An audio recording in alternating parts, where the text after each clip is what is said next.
Hello guys, ito na naman ang paggawa ng feeds.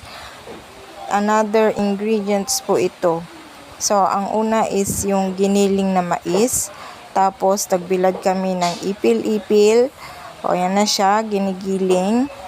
So, before pala gilingin is kailang tagtarin muna siya para maging pino, para mas madaling magiling. So, after na magiling yung mga yan, so, paghahaluin na natin. So, nandyan na yung giniling na mais, ipil, at dalagyan na rin ng molasses para magawang feeds. So, yan na po yung process.